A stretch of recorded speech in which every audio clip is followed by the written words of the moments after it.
नमस्कार दोस्तों, जय हिंद। दोस्तों आज हम लोग जीएसटी को समझने की कोशिश करेंगे, जीएसटी के बेसिक्स को समझने की कोशिश करेंगे कि आखिर जीएसटी है क्या और जीएसटी क्यों लाने की कोशिश की गई। इस पर हम सरल और सहज रूप से इसको समझने की कोशिश करेंगे कि आखिर जीएसटी के लाने का उद्देश्य क्या था। उन चीज़ों को भी जानेंगे कि जीएसटी की पृष्ठभूमि क्या रही, उन चीज़ों को भी अच्छे से यहाँ पर समझने की कोशिश हम लोग यहाँ पर आज के इस वीडियो में करने वाले। अब चूंकि टैक्स देने का चलन कोई नया चलन नहीं है, ठीक है। टैक्स तो प्राचीन समय से देते आए। जो एक समय अपने कबीले के सरदार को उपहार देने का चलन था, धीरे धीरे वो सरदार इतना ताकतवर हो गया कि लोगों के लिए टैक्स देना उसने बाध्यकारी बना दिया।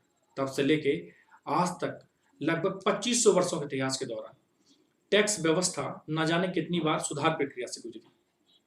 आधुनिक राष्ट्रों की टैक्स व्यवस्था उसी विकास प्रक्रिया का एक उत्कृष्ट रूप है, और बदलते वक्त के साथ अच्छी व्यवस्था भी जरूरी हो जाती है, जैसे कि हमारी पुरानी टैक्स व्यवस्था।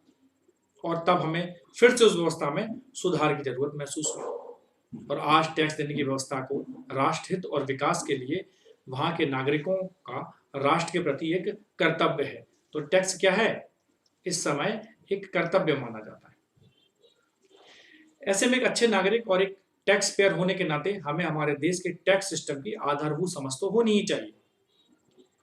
1 जुलाई 2017 से जीएसटी लागू होने के बाद देश में एक इंटीग्रेटेड टैक्स सिस्टम आया, एक एकीकृत टैक्स व्यवस्था आई। इसका हमारी अर्थव्यवस्था और हम पर प्रभाव तो पड़ा ही है। साथ ही साथ इससे केंद्र और राज्य के बीच वित्तीय संबंध भी प्रभावित हुआ है, या यूं कहें कि पहले से थोड़ा बेहतर हो गया है। आइए वो कैसे, इसके लिए जीएसटी के बेसिस को जानना बहुत जरूरी है, और जीएसटी जानने से पहले टैक्स सिस्टम को जानना जरूरी है।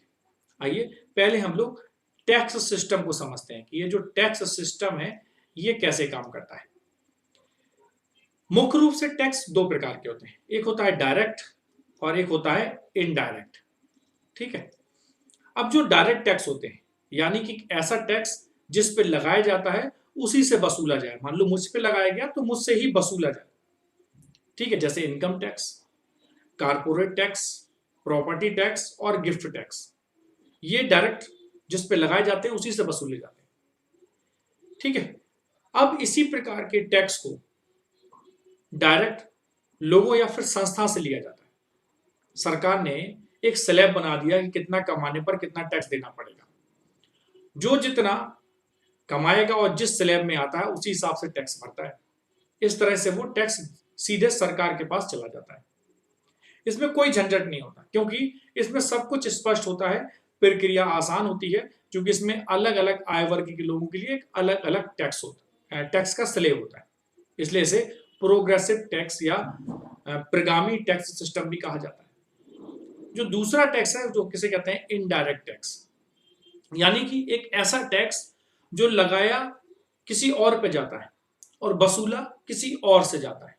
समझ लीजिए थर्ड पार्टी टाइप का सिस्टम। जैसे कि मान लीजिए कि आप 10 रुपए का एक चिप्स का एक पैकेट खरीदते हैं। आपने 10 रुपए का क्या लिया, आपने लेस खरीदा, ठीक है। तो आपको उस पर अलग से कोई टैक्स नहीं देना पड़ता, क्योंकि टैक्स आप पे लगाया ही नहीं गया। टैक्स तो चिप्स बनाने वाली उस कंपनी पर लगाया गया है, और टैक्स वही चुकाता भी है, पर वो अपने घर से तो चुकाएगा नहीं। इसके लिए जितना कर वो चुकाता है वो सब उस चिप्स पर जोड़ देता है, और फाइनली वो हमें ही चुकाना पड़ता है। तो हुआ ना, लगाया तो उस पर गया था लेकिन चुकाना हमें पड़ा। इसलिए से इनडायरेक्ट टैक्स कहते हैं। इसके भी कुछ उदाहरण है कौन कौन से टैक्स हैं, जैसे सेंट्रल एक्साइज टैक्स, वैट जैसे वैल्यू एडेड टैक्स बोलते थे, अब ये समाप्त हो गया है, कस्टम ड्यूटी और सर्विस टैक्स। अब ये इनडायरेक्ट टैक्सों को मिला के एक नया टैक्स बनाया गया। हम इसी की बात करने वाले। समस्या इसी इनडायरेक्ट टैक्स व्यवस्था में थी, और इसी समस्या को सुलझाने के लिए इसमें सुधार की जरूरत थी, जो कि जीएसटी के रूप में सामने आई। यही इनडायरेक्ट सिस्टम ही बाद में क्या बनता है, जीएसटी। अब बात होती है कि आखिर ये जीएसटी बला क्या है।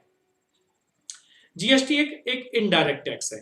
अब अगर कहीं पर भी कोई बात पूछें कि जीएसटी कैसा है, तो जीएसटी क्या है, एक इनडायरेक्ट टैक्स सिस्टम है। ये कंप्रिहेंसिव है, व्यापक है, इसलिए क्योंकि पूरे देश में लागू होता है, और कई टैक्स के बदले बस एक टैक्स इस पर लगता है। ठीक है। और इनडायरेक्ट टैक्स सिस्टम इसलिए है क्योंकि ये प्रत्यक्ष कर प्रणाली पर नहीं लगता। क्यों नहीं लगता, आइए इसे समझते हैं। पूरी जीएसटी प्रणाली मूल्य वर्धित कर, जिसे हम वैट या वैल्यू एडेड टैक्स के नाम से जानते हैं, उसी सिद्धांत पर काम करता है। या यूं कहें कि जीएसटी वैट का ही अपग्रेडेड वर्जन है। इसलिए जीएसटी समझने के लिए वैट को समझना जरूरी है। और वैट समझने के लिए जरूरी है कि ये समझना होगा कि हमारे इनडायरेक्ट टैक्स सिस्टम में गड़बड़ी कहां थी, जो वैट लाया गया था और उसके बाद फिर जीएसटी लाने की जरूरत पड़ी। तो जीएसटी से पहले का सिस्टम, जिसे प्री जीएसटी सिस्टम के नाम से हम लोग समझते हैं, तो इससे पहले क्या था? प्री जीएसटी सिस्टम, इससे पहले था वैट। वैट पूरे देश में लागू होने से पहले हमारा देश सिंगल पॉइंट टैक्स सिस्टम पर काम करता था, यानी कि हर एक पॉइंट पर अलग अलग टैक्स आपको देना पड़ेगा। इसकी खामी यह थी कि इसमें कैस्केडिंग इफेक्ट बहुत ज्यादा था। कैस्केडिंग इफेक्ट यानी कि टैक्स पेयर को टैक्स पर टैक्स देना पड़ता था। चलिए हम समझाते हैं आपको कैसे। एक उदाहरण से समझते हैं। चलिए मान लीजिए कि आप एक स्वेटर बनाने वाली कंपनी चलाते हैं, ठीक है। कच्चे माल के रूप में आपको ऊन की जरूरत होती है, तो आपको स्वेटर बनाना है और रॉ मटेरियल के रूप में क्या चाहिए आपको? ऊन। अब आप 100 रुपए का ऊन इंपोर्ट करते हैं। हमने मान लीजिए ऊन 100 रुपए का आयात किया। अब मान लीजिए 10% इस पर इंपोर्ट टैक्स लगा दिया, तो अब आपको 110 रुपए इस पर पेमेंट करना पड़ेगा। तो टोटल इस पर कितना पेमेंट करना पड़ेगा? 110। अब आपने उससे एक स्वेटर बना लिया। स्वेटर बनाने में आपको 40 रुपए खर्च करने पड़े, मतलब अब आपकी वैल्यू कितनी हो गई? टोटल 150 रुपए की हो गई। इससे पहले कि वो मार्केट में बिकने के लिए आएगा, उस पर आपको केंद्रीय उत्पाद कर देना पड़ेगा। मान लीजिए वो भी 10% है, तो आपको 15 रुपए और केंद्र सरकार को देना होगा। अब 150 का 10% 15 होता है। इस प्रकार उस स्वेटर की कीमत अब कितनी हो गई? अब हो गई उसकी कीमत 165 रुपए। अब आप खुद सामान तो बेचेंगे नहीं, वो तो रिटेलर बेचेगा। मान लीजिए रिटेलर 35 रुपए प्रॉफिट लेके उसे मार्केट में बेचेगा, तो आप उस स्वेटर की कीमत कितनी हो गई?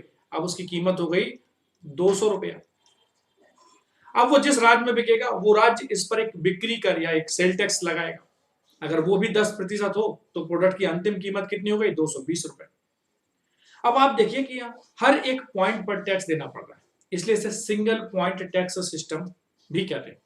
इसकी खामी यह थी कि इसमें टैक्स पर टैक्स देना पड़ रहा है। कैसे? देखिए, सबसे पहले 10% आपने यहां पर टैक्स दिया, तो उसकी कीमत हो गई थी 110 रुपए। फिर बाद में उसकी कीमत कितनी हो गई थी? इसमें 40 रुपए बनाने खर्चा आया, तो 150 रुपए हो गई।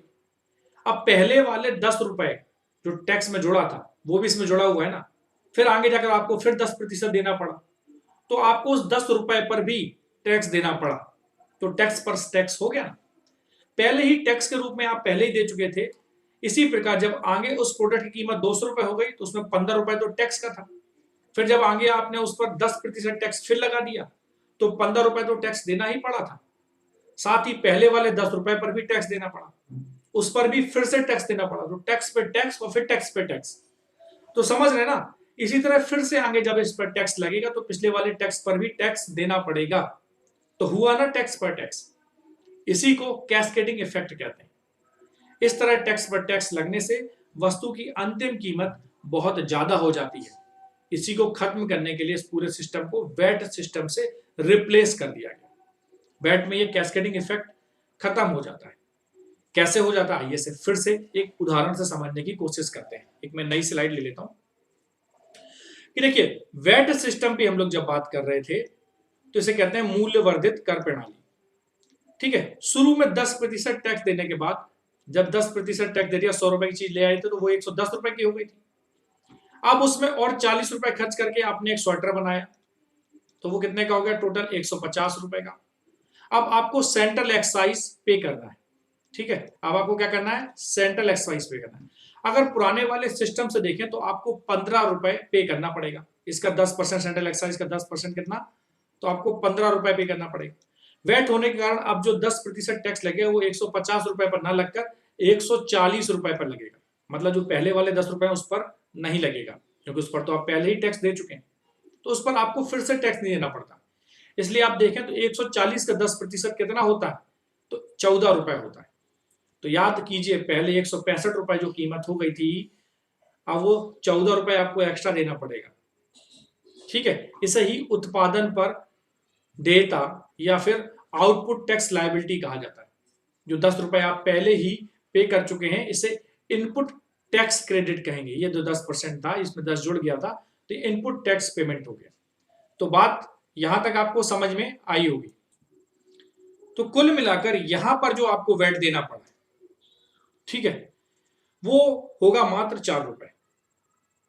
ठीक है, क्योंकि 10 रुपए आप पहले ही दे चुके हैं। तो इसका मतलब होता है वैल्यू एडेड टैक्स या मूल्य वर्धित कर, जो सिर्फ मूल्य बढ़ने पर लगता है, पूरे पर नहीं। मतलब है कि आपने उस रॉ मटेरियल में जितना वैल्यू एड या फिर जितना आपने उस मूल्य को बढ़ाया है, सिर्फ उसी पर टैक्स लगेगा। जैसे ये 40 रुपए यहां पर बढ़े तो 40 पर टैक्स लगेगा। 40 का 10% सिर्फ 4 रुपए होगा। ठीक है, उसी पर आपको टैक्स देना पड़ेगा, ना कि पूरे वस्तु की कीमत पर। अब यहां पर तो आपने 110 रुपए का रॉ मटेरियल खरीदा था, जिसमें से 10 रुपए टैक्स था। आपने उसमें जोड़ा कितना, तो 40 रुपए। तो अब आपको सिर्फ 40 रुपए पर टैक्स देना पड़ेगा, ना कि 150 पर। इसलिए 40 का 10% 4 रुपए होगा, और आपको मात्र 4 रुपए सरकार को देने हैं। यही वैट है। इसे निकालने का बिल्कुल सीधा सा फार्मूला है, वैट बराबर आउटपुट टैक्स, मतलब liability minus input tax. VAT बराबर क्या है, आउटपुट टैक्स, मतलब लायबिलिटी और माइनस इनपुट टैक्स। अब अगर इस फार्मूले के हिसाब से देखें तो आउटपुट टैक्स लायबिलिटी 14 रुपए था, जबकि इनपुट टैक्स की अगर हम लोग बात करें क्रेडिट, जो पहले ही पे कर दिया गया था, वो 10 रुपए था। तो 14 में से 10 रुपए घटा दिए। इसलिए जब आप वैट निकालेंगे तो 14 माइनस 10 बराबर 4 रुपए। ये 4 रुपए आपको बस एक्साइज टैक्स के रूप में पे करना है, जबकि टोटल कीमत देखें तो 154 रुपए हो गए। मान लीजिए कि 36 रुपए रिटेलर इसमें से फायदा लेगा, तो अब इसकी कीमत कितनी हो जाएगी, 190 रुपए। अब देखा जाए तो हमने अब तक कुल 14 रुपए टैक्स चुकाए, 10 रुपए पहले चरण में और 4 रुपए दूसरे स्टेज में। अब तीसरे चरण की बात करते हैं। 190 रुपया जो कीमत हुआ है, चूंकि 14 रुपए उसमें पहले ही जुड़ चुका है, इसलिए अब जो इसमें टैक्स लगेगा वो सिर्फ 176 रुपए पर ही लगेगा। तो 190 रुपए जो टैक्स की कीमत हुई थी, जो 190 रुपए हुई थी, उसमें से सिर्फ कितने पे लगेगा, सिर्फ 176 रुपए पर ही लगेगा। तो 190 में से हम 14 पहले ही पे कर चुके हैं, तो 176 पर ही सिर्फ टैक्स लगेगा।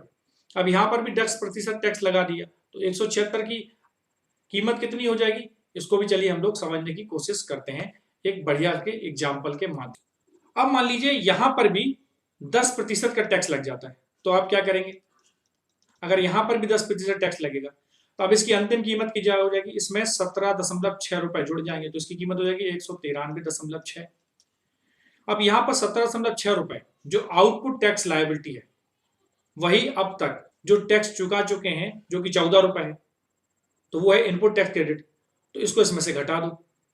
ठीक है, तो क्या करेंगे, 17.6 में से 14 रुपए घटा देंगे, तो 3.6 रुपये आएगा।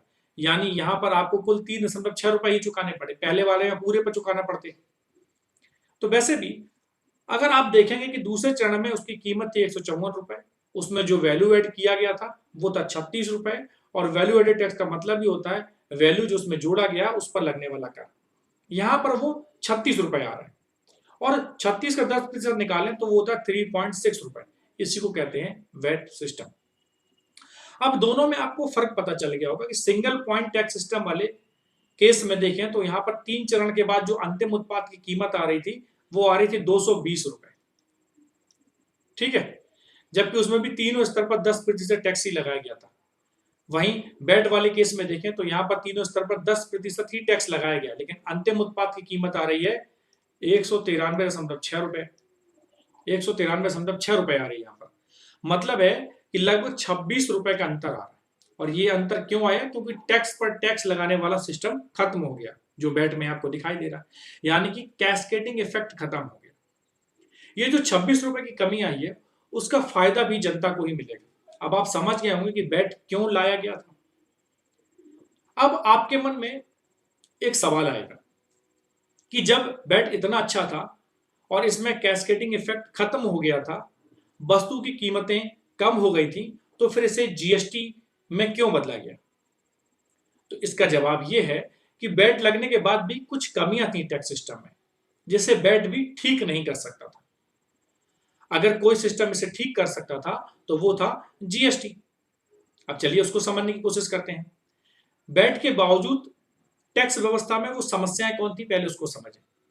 2005 में वैट आने के बाद कुछ समस्याएं तो खत्म हुई, लेकिन कुछ समस्याएं भी खड़ी हो गई। वो कौन सी समस्याएं खड़ी हो गई, चलिए इसको समझने की बात करते हैं। जैसे पूरी तरह से कैस्केडिंग इफेक्ट का खत्म ना होना।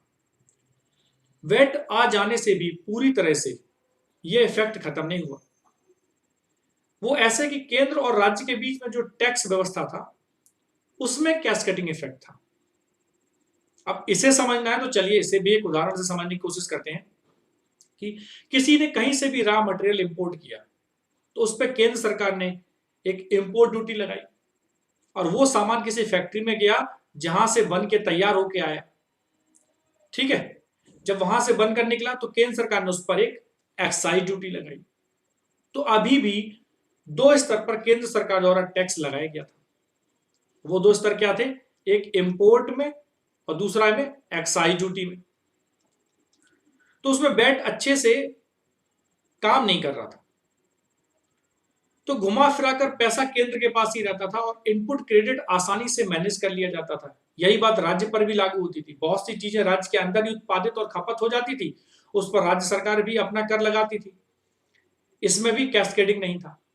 पर समस्या तब आती थी जब केंद्र सरकार ने किसी वस्तु पर एक्साइज ड्यूटी लगाया और वही सामान राज्य में चला गया, तो राज्य ने उस पर वैट लगाया। ऐसी स्थिति में कैस्केडिंग इफेक्ट होता था, क्योंकि इनपुट टैक्स क्रेडिट को मैनेज करना यहां पर मुश्किल था।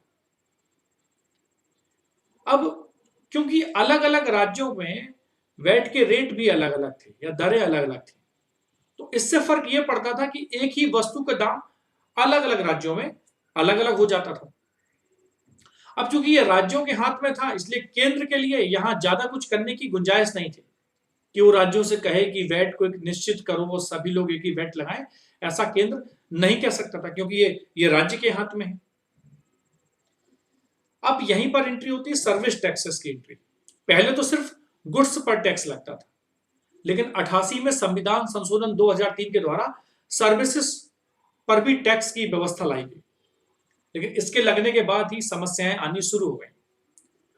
हुआ यूं कि चूंकि वस्तु पर टैक्स की दर अलग थी, वहीं सर्विस पर टैक्स की दर अलग थी। और सबसे बड़ी बात यह थी कि क्या वस्तु है और ये क्या सेवा है, ये पूरी तरह से स्पष्ट नहीं था कि कौन सी चीज गुड्स में आएगी, कौन सी चीज सर्विसेज में आएगी। इसका फायदा कुछ लोग जमकर उठाते थे। जिसका टैक्स रेट कम होता था वो उसी में घुस जाते थे, वही स्लैब अपना लेते थे। इसे इस तरह से समझिए कि अभी आप ये जो वीडियो देख रहे हैं, तो ये एक सेवा है जो मेरे द्वारा दी जा रही है। पर अगर मैं कहूं कि ये एक वस्तु है, तो आपके पास क्या सबूत है कि आप सिद्ध कर देंगे कि एक वस्तु नहीं? यही समस्या आती थी सरकार के पास। सरकार को बार बार अपनी लिस्ट को अपग्रेड करना पड़ता था कि क्या सेवा है और क्या वस्तु है। फिर दोनों टैक्स अलग अलग लगाए जाते थे, इसलिए इसे एक साथ मैनेज करने में काफी दिक्कतें थी। इसका कोई कोई स्थायी हल तो खोजना ही पड़ता। दूसरी एक दिक्कत थी ट्रांसपोर्ट संबंधी दिक्कतें। एक और बड़ी समस्या थी कि सामान लदे ट्रकों की आवाजाही को लेकर राज्य सरकार अलग अलग प्रकार की बहुत ज्यादा टैक्स लगाती थी। जैसे अगर कोई ट्रक किसी राज्य के सीमा में प्रवेश कर रहा है तो उसे फिर सीमा शुल्क या एंट्री टैक्स देना पड़ता था, और वही अगर वो ट्रक उस राज्य की किसी नगर पालिका के क्षेत्र से गुजर रही हो तो उसे चुंगी भी देनी पड़ती थी। अब सोचिए कि किसी ट्रक को सामान लेकर दिल्ली से मान लो मिजोरम जाना, तो उसका क्या हाल होगा। तभी तो कई कई दिन तक ट्रक किसी राज्य के सीमा पर खड़े रहते थे और सामान सही समय पर नहीं पहुंच पाता था। यह एक बहुत बड़ी दिक्कत या बहुत बड़ी समस्या थी। और एक देश, अलग अलग टैक्स सिस्टम, बड़ी झोल झाल समझ में आ रहा था। टैक्स तो एक था, पर उसमें टैक्स स्लैब अलग अलग थी। टैक्स की दरें जब अलग अलग थी तो उसमें होता यह था कि एक वस्तु की कीमत किसी राज्य में कुछ और है और किसी राज्य में कुछ और। लोगों की भी माथापच्ची होती थी, क्योंकि अक्सर वे कुछ पैसे बचाने के चक्कर में किसी और राज्य से खरीदारी कर लेते थे। अब इसके अलावा टैक्स पेयर को भी काफी परेशानी झेलनी पड़ती थी, ढेर सारे रिटर्न भरने पड़ते थे, उसके लिए उन्हें पेमेंट करना पड़ता था। इसलिए सबको ध्यान में रखकर और एक देश एक कर व्यवस्था को स्थापित करने के उद्देश्य से जीएसटी की व्यवस्था को लाने का प्रोविजन किया गया। अब जीएसटी लागू होने से क्या फर्क पड़ा, इसको समझते हैं। जैसे कि नाम से ही स्पष्ट है, जीएसटी वस्तु एवं सेवा कर, गुड्स एंड सर्विस टैक्स, यानी कि एक साथ वस्तु और सेवा ये दोनों पर लगता है। जैसे कि अभी हमने थोड़ी देर पहले चर्चा की थी कि सेवा और वस्तु में कितना झंझट होता है। अब इससे वो समस्या सुलझ गई। अब वो वस्तु रहे या सेवा, चूंकि दोनों का टैक्स रेट एक ही है, इसलिए अब इससे कोई फर्क नहीं पड़ता कि कौन क्या है, कौन गुड्स में है, कौन सर्विसेज में है।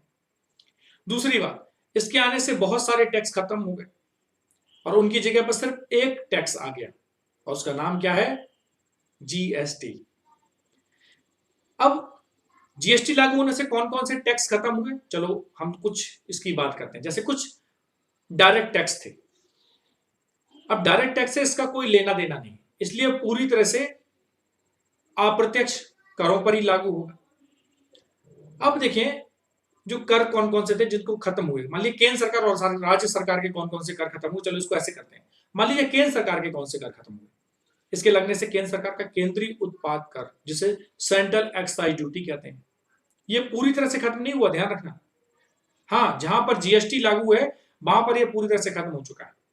जिस पर जीएसटी नहीं लागू है उस पर अभी भी सेंट्रल एक्साइज काम करता है। जैसे पेट्रोल और डीजल पर भी जीएसटी नहीं लगा तो वहां पर सेंट्रल एक्साइज काम करता है, ध्यान रखना मेरी बात। केंद्र सरकार पहले सेंट्रल एक्साइज ड्यूटी लगाती थी, पर 1986 में वेट प्रिंसिपल पर इसे चलने के कारण इसका नाम मॉड वेट कर दिया गया, मॉडिफाइड वैल्यू एडेड टैक्स। फिर वर्ष 2000 में इसका नाम बदलकर सैनवेट कर दिया उन्होंने, यानी सेंट्रल वेट कर दिया। अब अतिरिक्त उत्पाद शुल्क एक टैक्स था जिसे बोलते हैं एडिशनल एक्साइज ड्यूटी, ये भी खत्म हो गया। वो सर्विस टैक्स जो केंद्र सरकार लगाता था वो पूरी तरह से खत्म हो गया और ये जीएसटी में ही अब मर्ज हो गया है। एक और था काउंटर वेलिंग ड्यूटी, या फिर कह सकते हो एडिशनल कस्टम ड्यूटी। ये भी केंद्र सरकार द्वारा जो इंपोर्ट करते थे वस्तुओं पर, गुड्स पर, उन पर लगता था। जीएसटी आने से ये भी खत्म हो गया। एक और था स्पेशल एडिशनल कस्टम ड्यूटी, जिसे कहते थे विशेष अतिरिक्त सीमा शुल्क, ये भी खत्म हो गया। एक और टैक्स था केंद्रीय बिक्री कर, सेंट्रल सेल्स टैक्स, ये भी खत्म हो गया। इसकी जगह पर आईजीएसटी आया। कैसे आया, चलो इसे समझ लेते हैं, एक अच्छे से एग्जाम्पल से इसे समझेंगे, ठीक है। अब केंद्रीय बिक्री कर या सेंट्रल सेल टैक्स, जब केंद्र और राज्य व्यापार करते थे तो उसमें कोई समस्या नहीं आती थी, पर जब एक राज्य के व्यापारी दूसरे राज्य के व्यापारी से व्यापार करते हैं तो वो समस्या यहीं शुरू हो जाती थी। 2005 से पहले इस तरह के व्यापार में सेल टैक्स लगाया जाता था और ये राज्यों के द्वारा लगाया जाता था। जब 2005 में केंद्र सरकार के कहने पर सभी राज्यों ने अपने अपने बिक्री कर को खत्म करके वैट लागू कर दिया, तो फिर एक समस्या और आ गई। समस्या यह थी कि इस व्यवस्था के अनुसार एक राज्य दूसरे राज्य में टैक्स कलेक्शन के लिए उसके राज्य नहीं जा सकता था, क्योंकि वे उसके अधिकार क्षेत्र में नहीं आता था। जबकि पहले जब सेल टैक्स लगाया जाता था तो राज्यों के द्वारा पहले ही टैक्स वसूल लिया जाता था, पर वैट आने के बाद इसमें इस प्रकार की समस्याएं आ गई। इसी को अगर ध्यान में रखा जाए तो केंद्रीय बिक्री कर या सेंट्रल सेल्स टैक्स लाया गया। इसका मकसद था कि जिस राज्य को सामान जाएगा उस पर जितना वैट लगेगा, केंद्र जिस राज्य में वो सामान मतलब बिकेगा वहां से वो इकट्ठा करके उस राज्य को दे देगी जिस राज्य का वो हिस्सा था। तो केंद्र सरकार पर यह लायबिलिटी ला दी गई। यही था सेंट्रल सेल्स टैक्स, जो कि आर्टिकल 269 में लिखा भी है। लेकिन जीएसटी लागू होने से कुछ चीजों को छोड़कर, जैसे कि बिजली, सेंट्रल सेल्स टैक्स खत्म हो गया, इसलिए इसकी जगह पर आर्टिकल 269 का या ए के तहत आईजीएसटी लाया गया। इससे जो भी वसूली की जाती थी उसे केंद्र और राज्य के बीच में बांट दिया जाता था। अब बात करते हैं राज्य सरकारों के वो कौन कौन से टैक्स सिस्टम, जो टैक्स थे जो इसके द्वारा खत्म हुए। राज्य से वैट खत्म हो गया, लेकिन याद रखिए वैट सिर्फ वहीं खत्म हुआ जहां पर जीएसटी लागू होता है। जहां पर जीएसटी लागू नहीं होता वहां पर वैट खत्म नहीं हुआ। जैसे कि शराब पर, अफीम पर जीएसटी लागू नहीं होता, वहां पर वैट लगता है। 2005 से पहले राज्यों में बिक्री कर यानी कि सेल्स टैक्स ही चलता था। 2005 में उसी सेल टैक्स को हटाकर वैट लगाया गया था, मैंने आपको पहले भी बताया।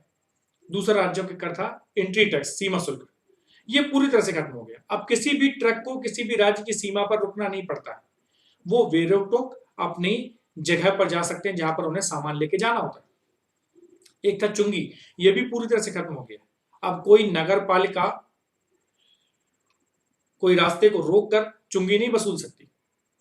विज्ञापन टैक्स भी खत्म हो गया है और लग्जरी टैक्स भी इसकी वजह से खत्म हो गए। एंटरटेनमेंट टैक्स, लॉटरी टैक्स और गैम्बलिंग टैक्स भी जीएसटी के आने के बाद से खत्म हो गए। अब इतनी मात्रा में अप्रत्यक्ष टैक्स खत्म हो गए, या यूं कहें कि जीएसटी में मर्ज हो गए, तो पूरे देश के लिए एक टैक्स व्यवस्था लागू हो गई। इसलिए इसे व्यापक अप्रत्यक्ष कर प्रणाली, जैसे कह सकते हो इंग्लिश में आप कॉम्प्रिहेंसिव इनडायरेक्ट टैक्स सिस्टम कहते हैं। अब जीएसटी से जुड़े और भी बहुत सारे कुछ फैक्ट्स हैं कि वह उस तरीके कर व्यवस्था के रूप में जीएसटी को जानते हैं। जीएसटी का सबसे बड़ा फायदा तो यह है कि इसमें कैस्केडिंग इफेक्ट पूरी तरह से खत्म हो गया, जो कि जीएसटी की सबसे अच्छी बात है, जिसको दूर करने के लिए इसको लाया गया था। दूसरी बात यह कि यहां पहले मटेरियल पर वैट लगता था, प्रोडक्शन पर सेंट्रल एक्साइज सर्विस टैक्स लगता था, होलसेलर पर वैट लगता था, रिटेलर पर भी वैट लगता था और उपभोक्ता पर भी वैट लगता था। इन सब की जगह पर सिर्फ एक ही टैक्स जीएसटी आ गया। इसलिए इसे मल्टी स्टेट टैक्स या बहुस्तरीय टैक्स सिस्टम भी कहते हैं। एक और था कि कहां पर जाना है, उसके रूप में जीएसटी को जाना था। मतलब अब जहां से निकला और जहां जाना है, मतलब गंतव्य आधारित एकल कल टैक्स है। जीएसटी निर्माता और उपभोक्ता से वस्तु और सेवाओं की आपूर्ति पर एक destination based single tax system है। अब जब पॉलिसी बनाई जा रही थी तो पॉलिसी को बनाने वाले एक दुविधा में थे कि जीएसटी कहां लगाया जाए, उत्पादन पर लगाया जाए या फिर सप्लाई पर लगाया जाए या फिर कंज्यूमर पर या उपभोक्ता पर, जो हम लोग होते हैं उन पर लगाया जाए। फाइनली डिसाइड किया गया कि किसी भी प्रोडक्ट का चेन जहां पर खत्म होगा वहीं पर यह टैक्स लगेगा। यानी कि कोई सामान भले ही किसी और राज्य में बनी हो, पर जिस राज्य में वो सामान उपभोक्ता के पास पहुंचेगा उसी राज्य में वो टैक्स लगाया जाएगा और इसका इनपुट क्रेडिट उस राज्य को लौटा दिया जाएगा जिस राज्य से बनकर वो सामान आया। इसलिए इसे डेस्टिनेशन बेस्ड टैक्स या गंतव्य आधारित कर व्यवस्था भी कहते हैं। कुल मिलाकर यह रहा कि जीएसटी बहुत ही आसान शब्दों में एक बहुत ही सरल प्रकार की व्यवस्था है, जो मैंने आपको समझाने की कोशिश की। उम्मीद करता हूं कि समझ गए होंगे कि जीएसटी को क्यों लाया गया, क्या जरूरत थी जीएसटी की। ठीक है, अब हम लोग समझेंगे कि जीएसटी कैसे काम करता है।